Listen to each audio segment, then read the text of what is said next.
আমার মেয়ের এই 7 বছর বয়স, এর মধ্যে ও মাত্র একবারই রথ টানতে পেরেছে 2023 সালে। 2024 সালে যেহেতু আমার অ্যাক্সিডেন্ট হয়েছে, সে বছর হয়নি।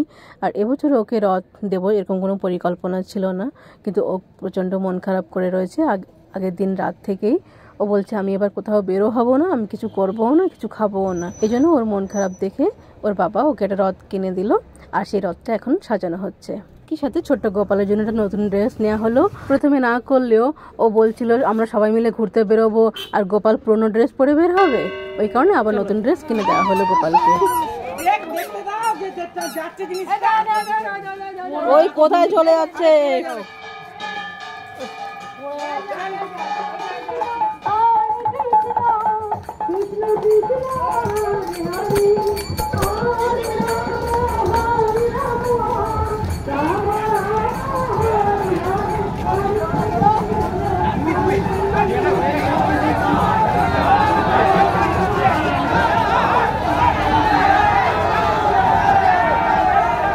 বাড়ির পাশেই আমার মাসি শাশুড়ির বাড়ি, তো মাসি শাশুড়ির কাছে মেয়েকে হ্যান্ড ওভার করে দিয়ে আমি রথের মেলায় চলে এসেছি। বড় রথ একটু দেখবো বলে, ঠাকুরকে একটু নম করবো বলে।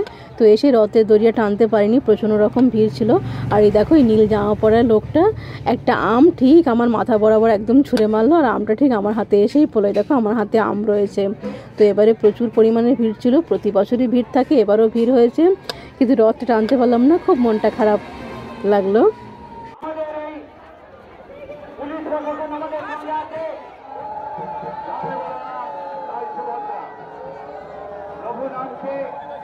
আপনারা